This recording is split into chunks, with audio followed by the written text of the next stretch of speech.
안녕하세요. 수박 겉핥기입니다. 오늘 우리가 들여다볼 이야기는 모든 위대한 국가가 자신의 출생을 어떻게 포장해 왔는가에 관한 것입니다. 신의 축복, 영웅의 탄생, 건국의 위협. 이 찬란한 수사들 뒤편에는 거의 예외 없이 피해 원죄가 서려 있습니다. 권력을 향한 맹목적인 야심, 형제와 혈육을 향한 비정한 사륙, 그리고 다른 집단을 향한 폭력적인 병합. 우리는 플루타르코스가 남긴 영웅전의 두 인물 아테네의 테세우스와 로마의 로물루스를 통해 그 민낯을 교차로 해부할 것입니다. 오늘의 순서를 먼저 짚어보겠습니다. 첫째, 신화의 장막을 걷어낸 인간의 역사. 둘째, 두 영웅의 탄생부터 도덕적 타락까지 이어지는 연대기. 셋째, 신화가 역사로 번역되는 과정에 숨은 건국의 잔혹사. 넷째, 플루타르코스 본인이 내린 비교론의 판결. 다섯째, 한국 시청자를 위한 교차 비유로서 고구려 유리왕의 평행이론. 그리고 마지막으로 이 모든 이야기가 오늘의 우리에게 던지는 현대적 통찰입니다. 국가라는 거대한 구조물이 탄생하는 기원에는 언제나 피해 원죄가 존재합니다. 찬란한 신화적 수사 뒤에는 권력을 향한 야심과 폭력적인 병합이 은폐되어 있습니다. 그래서 우리는 아테네의 테세우스와 로마의 로물루스 두 국부의 생애를 나란히 놓고 교차 분석하려 합니다. 플루타르코스는 이들을 흠 하나 없는 반신반인의 영웅으로 그리지 않았습니다. 오히려 그는 이들을 도덕적 결함과 정치적 탐욕에 흔들리는 철저히 불완전한 인간으로 해체합니다. 먼저 두 사람을 한눈에 비교해 보겠습니다. 아테네의 테세우스는 흩어진 공동체를 하나로 묶은 거대한 통합의 국부로 추앙받습니다. 그러나 그 역시 도덕적 결함과 정치적 탐욕 앞에서 끊임없이 흔들리는 불완전한 인간이었습니다. 로마의 로물루스는 제국의 창건자입니다. 하지만 그는 권력 투쟁에서 패배한 자들을 가차없이 도태시키고 자신의 형제를 살해했으며 대의명분이라는 이름 아래 폭력을 정당화했습니다. 흥미로운 지점은 이들의 행적이 현대 사회의 조직 문법과 놀랍도록 닮아 있다는 것입니다. 패배한 자를 도태시키는 정당화의 논리, 공동창업자 사이의 지분 다툼을 연상시키는 형제 살해, 대의를 앞세운 조직 내 폭력. 고대와 현대는 본질에서 그리 다르지 않습니다. 이제 두 영웅의 생애를 본격적으로 따라가 보겠습니다. 플루타르코스가 주목한 것은 업적 그 자체가 아니라 그 업적을 이루는 과정에서 드러나는 의도와 성품이었습니다. 그래서 우리는 이들의 삶을 현대 조직의 생애주기, 즉 창업과 성장, 합병과 쇠퇴에 빗대어 재구성해 보려 합니다. 테세우스는 트로이젠의 공주 아이트라와 아테네의 왕 아이게우스 사이에서 태어났습니다. 그의 정통성을 증명하는 장치는 한 자루의 쉼표였습니다. 아버지가 커다란 바위 아래 숨겨둔 샌들과 검. 테세우스는 장성한 뒤 그 바위를 스스로의 힘으로 들어 올려 무기를 손에 넣음으로써 자신이 왕의 적통임을 물리적으로 입증합니다. 주목할 대목은 그가 펠로폰네소스에서 아테네로 향하는 경로를 선택하는 방식입니다. 안전한 회로를 두고도 그는 굳이 도적대가 들끓는 위험한 육로를 자발적으로 택합니다. 플루타르코스는 이를 단순한 만용이 아니라 헤라클레스에 필적하는 명분을 쌓기 위한 계산된 용기로 읽습니다. 아테네에 입성한 직후 테세우스를 기다린 것은 외부의 적이 아니라 내부의 음모였습니다. 아버지 아이게우스의 곁에서 권력을 쥐고 있던 후처 메데이아가 그를 독살하려 했고 테세우스는 이 암살 시도를 간파하고 모면합니다. 뒤이어 왕위 계승권을 노리던 사촌, 즉 팔라스의 아들들과의 내전에서도 승리하여 정적을 숙청합니다. 여기서 플루타르코스가 본 것은 결단력입니다. 테세우스는 외부의 위협뿐 아니라 내부의 권력 투쟁에서도 냉혹하고 단호하게 대처하여 조직의 통제권을 완전히 장악했습니다.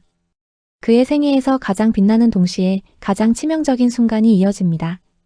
테세우스는 크레타에 바치던 인신 공물을 끊기 위해 스스로 재물을 자원하고 아리아드네가 건넨 실타래의 도움으로 미궁을 빠져나와 미노타우로스를 처단합니다.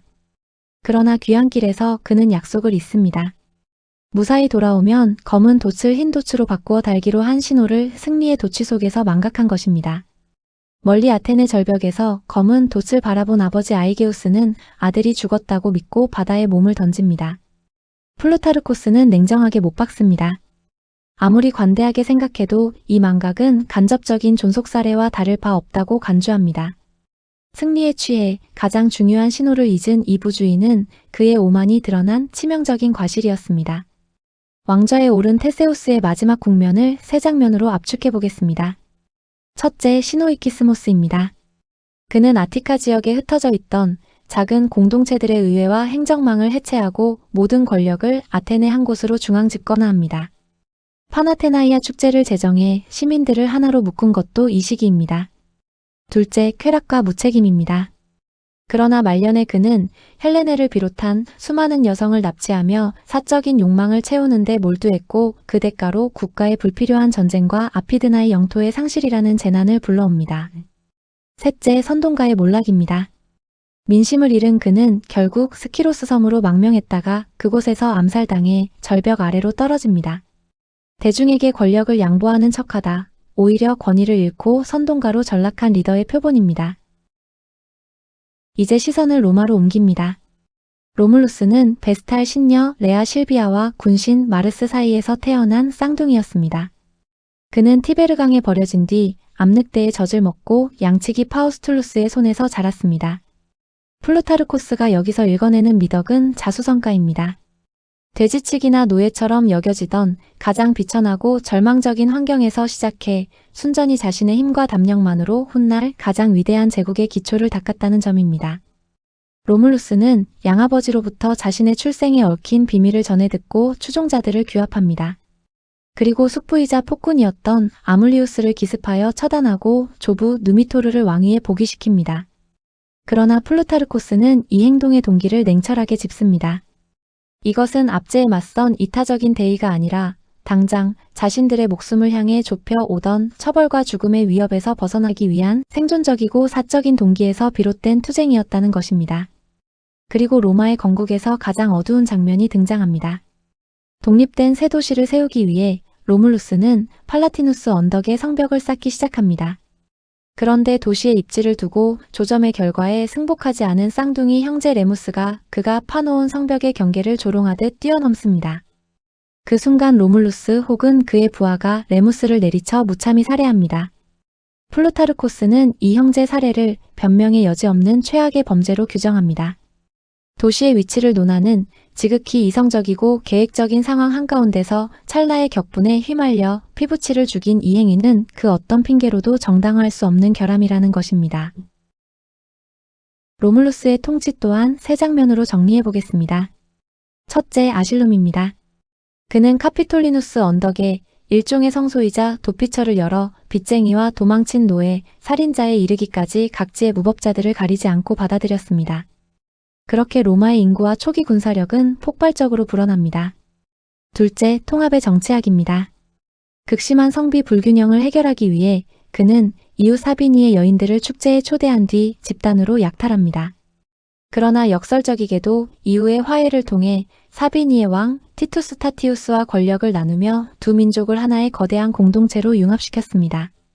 셋째, 전제군주의 타락입니다. 공동왕 타티우스가 죽은 뒤 로물루스는 권력을 독점하고 원로원을 무시하는 폭정을 일삼다가 폭풍 후 치는 날 군대를 사열하던 중 연기처럼 사라집니다. 원로원에 의해 살해되어 찢긴 채 버려졌다는 의혹을 남긴 채 그는 사후 퀴리누스 신으로 추앙됩니다. 여기서 우리는 한 걸음 물러서서 고대의 역사가들이 이 신화를 어떻게 다루었는지 살펴볼 필요가 있습니다.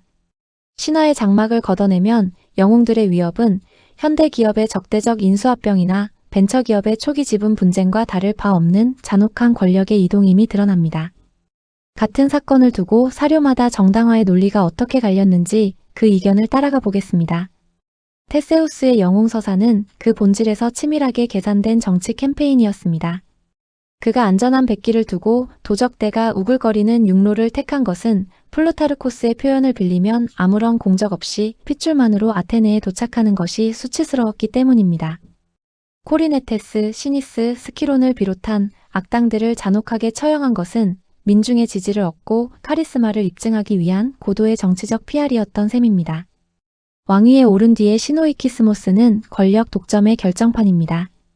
역사가 투키디데스는 펠로폰네소스 전쟁사 2권 15장에서 테세우스가 아티카 각지의 작은 지방의회와 관직을 전면 폐지하고 오직 아테네의 단일한 프리타네이온, 즉 시청사를 세워 모든 권력을 강제로 중앙에 종속시켰다고 냉정하게 기록합니다.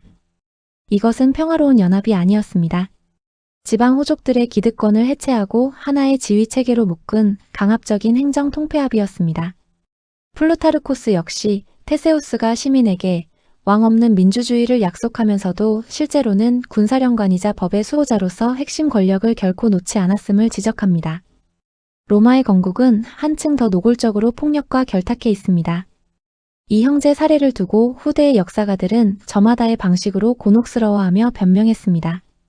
리비우스는 로마사에서 레무스의 죽음을 신의 뜻을 거스른 오만에 대한 정당한 징벌이자 신성한 경계인 포메리움을 지키기 위한 불가피한 희생으로 포장했습니다.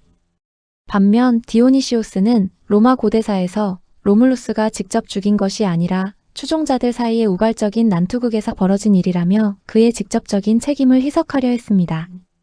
두 사람은 또한 쌍둥이를 먹여 살린 암늑대 설화가 사실은 양치기의 아내이자 동네 매춘부였던 아카 라렌티아를 미화한 것일 수 있다며 역사적 현실주의를 드러냅니다.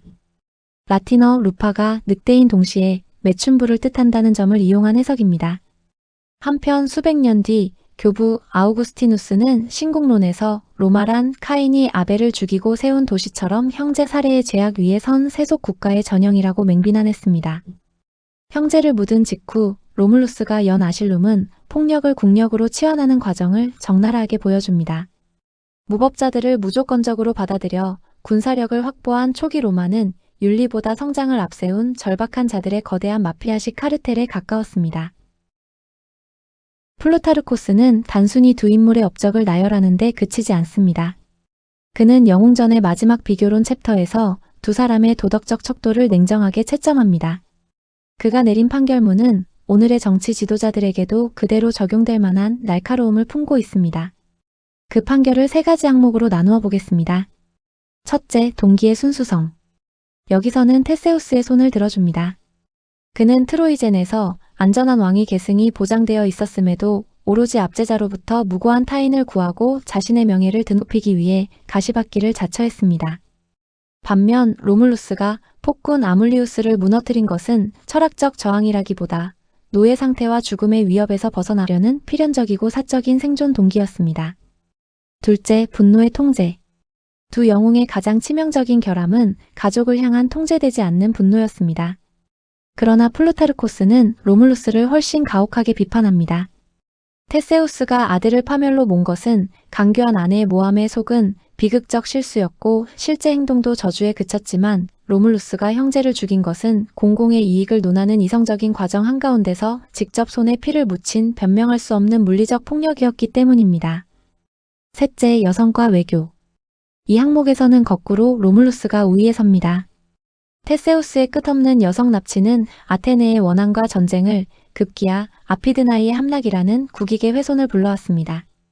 반면 로물루스의 사비니 여인 약탈은 시작은 잔혹한 범죄였으나 결과적으로 두 민족을 통혼으로 융합시키고 로마의 국력을 폭발시킨 통합의 대전략으로 평가됩니다. 도덕으로는 비난받아 마땅하나 국가 안보와 정치적 실효성에서는 더 나은 결과를 낳았다는 인정입니다. 그리고 마지막 항목, 권력의 타락입니다. 결론적으로 두 사람 모두 진정한 왕의 길을 끝까지 걷지는 못했습니다. 플루타르코스는 두 영웅이 정반대의 이유로 타락했다고 분석합니다. 테세우스는 지나치게 대중의 인기에 영합하다 스스로 군주의 권위를 허물어 민주주의라는 미명 아래 대중선동가로 전락해 쫓겨났습니다. 반대로 로물루스는 권력을 독점하고 원로원마저 무시한 채 철권 통치를 휘두르다 전제군주가 되어 암살과 실종으로 생을 마감했습니다. 이제 이 그리스 로마의 이야기를 우리의 역사로 가져와 보겠습니다. 테세우스의 영웅서사는 고구려 제2대왕 유리왕의 생애와 놀라운 구조적 평행이론을 이룹니다. 마치 그리스의 신화가 동양의 세계관으로 고스란히 번역된 듯한 착각마저 불러일으킬 정도입니다. 네 가지 모티프로 두 영웅을 나란히 비교해 보겠습니다. 첫째, 은폐된 신표. 테세우스에게는 아버지가 바위 아래 숨겨둔 검과 샌들이 있었고 유리왕에게는 주몽 동명성왕이 부여를 떠나기 전 7모관한 주춧돌 및 소나무 아래 숨겨둔 부러진 단검이 있었습니다. 둘째, 혈통의 증명. 테세우스가 바위를 스스로 들어 올려 무기를 취했다면 유리명왕은 아버지의 칼집과 자신이 찾은 부러진 칼날을 맞추어 하나의 온전한 검으로 조립함으로써 부자관계의 상징을 얻습니다. 셋째, 파생되는 권력 투쟁과 분열. 테세우스의 등장으로 계모 메데이아의 암살 시도와 추방, 팔라스 일족과의 내전이 벌어졌다면 유리의 등장으로 적통에서 밀려난 소선호와 비류 온조 형제가 남하해 새로운 국가, 백제를 세웁니다. 넷째, 존속 살해의 굴레. 테세우스가 아내 모함에 속아 친아들 히폴리토스를 죽음으로 내몰았다면 유리 명왕은 군사적 재능이 뛰어나고 호전적이던 아들 해명태자가 자신의 뜻을 거스르자 노하여 자결을 명합니다. 두 설화의 공통으로 등장하는 검은 단순히 적을 찌르는 무기를 넘어섭니다. 그것은 분열된 권력의 정당성을 이어붙이는 정치적 상징입니다. 부러진 칼날을 맞추고 바위 밑에 검을 들어 올리는 행위는 곧 끊어진 적통을 다시 잇는 의식이었습니다. 구조도 닮았습니다. 아테네가 크레타의 압제에서 벗어나 아티카를 통합하는 과정은 고구려가 부여의 그늘에서 벗어나 독자적인 체제를 정비하는 과정과 유사합니다. 두 사례 모두 외부에서 유입된 강력한 후계자가 기존의 내부 세력을 굴복시키는 험난한 과정을 그리고 있습니다. 여기서 더욱 서늘한 통찰이 드러납니다. 건국 1세대, 즉 주몽과 로물루스의 폭력이 주로 외부의 적이나 형제를 향했다면 수성기 2세대인 유리왕과 테세우스의 폭력은 내부 통제와 왕권 강화를 위해 자신의 친자식을 향하는 비극으로 변주됩니다. 아버지를 찾기 위해 사선을 넘나들던 영웅들이 정작 권좌에 오른 뒤에는 자신의 권력을 지키려 아들을 죽음으로 내모는 모순. 이는 영웅 신화의 화려한 외피 속에 권력을 위해서라면 혈육마저 도려내야 하는 잔혹한 정치 역학이 숨어 있음을 여실히 보여줍니다. 이제 이 이야기를 우리 자신에게로 돌려보겠습니다. 플루타르코스의 영웅전이 2000년의 세월을 건너 여전히 유효한 까닭은 이들이 세운 아테네와 로마가 현대 국가와 거대 조직 시스템의 유전자적 원형이기 때문입니다. 이 두 건국 신화는 오늘의 리더십과 조직 문화에 세 가지 묵직한 화두를 던집니다. 첫째, 폭력의 합리화입니다. 테세우스의 시노이키스모스와 로물루스의 형제 살해는 모두 통합과 국가 수호라는 대의 아래 자행되었습니다. 오늘날 기업의 인수합병, 무자비한 구조조정, 정치권의 합당 과정에서 배제되고 숙청되는 수많은 현대판 레무스들을 우리는 어떻게 바라보고 있는지 돌아보게 합니다. 역사는 언제나 성벽 안쪽을 차지한 승자의 관점에서 그 폭력을 필요악으로 포장해 기록될 뿐입니다. 둘째, 성장의 카르텔 아실룸의 역설입니다. 출신과 전과를 묻지 않고 인재를 끌어모은 초기 로마처럼 고속 성장을 좇는 조직은 종종 과정의 윤리를 묵인하고 능력 우선주의를 극단으로 밀어붙입니다. 이는 팽창기에는 막강한 에너지를 내지만 도덕적 윤활유가 없는 조직은 로물루스 말년의 폭정처럼 결국 내부 붕괴로 귀결될 위험을 품습니다. 셋째, 리더의 감정 통제 실패가 부르는 파국입니다. 두 리더를 끝내 무너뜨린 것은 외부의 적이 아니라 통제되지 않은 사적 감정이었습니다. 아무리 정교한 시스템을 세웠더라도 최고 결정권자가 전제군주와 대중선동가의 극단을 오가며 사적 분노를 공적 영역에 투사하는 순간 조직은 순식간에 무너집니다. 결국 고대 국가의 탄생에 깃든 피해 원죄는 박물관에 박제된 과거의 유물이 아닙니다. 이는 권력이 작동하는 본질적인 메커니즘이며 문명과 제도의 외피를 두른 채 오늘의 정치와 비즈니스 세계에서도 끊임없이 변주되고 있습니다. 테세우스의 샌들과 로물루스의 삽은 지금 이 순간에도 누군가의 손에 쥐어져 새로운 성벽을 세우고 또 누군가의 머리를 내리치고 있습니다. 오늘 우리는 두 영웅의 화려한 신화를 걷어내고 그 안에 감춰진 권력의 민낯을 함께 들여다보았습니다. 신화의 장막 뒤에서 우리가 만난 것은 결국 우리 자신의 모습이기도 했습니다. 다음 이야기에서 다시 찾아뵙겠습니다. 수박 겉핥기였습니다. 감사합니다.